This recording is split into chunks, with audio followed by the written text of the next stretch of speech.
Quand vous avez un doute, vous vous mettez à la place du client. Cela s'appelle une formation express. Vous regardez les côtés. Ces stagiaires ont environ une semaine pour apprendre les rudiments du métier. Comme ça, doucement. Ça permet d'éviter qu'ils apprennent ceci dans l'entreprise. Ça va être un gain de temps pour l'employeur. Il n'aura pas besoin de perdre une journée ou deux ou de consacrer quelqu'un pour leur expliquer les basiques. Demandeurs d'emploi ou encore étudiants, l'idée ici est de répondre à la demande des restaurateurs en quête de personnel. Voilà. Aujourd'hui, on se rapproche de Pôle emploi pour justement prendre des gens qui ne sont pas forcément dans notre métier, mais pour les réinsérer dans nos métiers. Et c'est pour ça que nous faisons ces formations rapides de 70 heures, mais qui peuvent permettre d'amener des gens dans notre profession.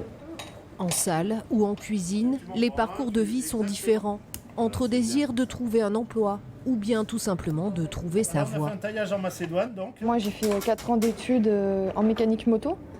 Donc en fait, si je suis ici, c'est pour vraiment découvrir le métier, voir s'il y a de bonne ambiance, si cela me plaît.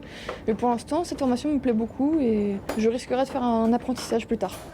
Je reprends la restauration dans la finalité parce que j'en ai déjà fait. Et nous espérons tous, je pense, pouvoir être embauchés à la fin de cette formation. Allez, on y va, s'il vous plaît. 400 emplois sont à pourvoir en Dordogne. La restauration a perdu en un an, en France, près de 120 000 salariés.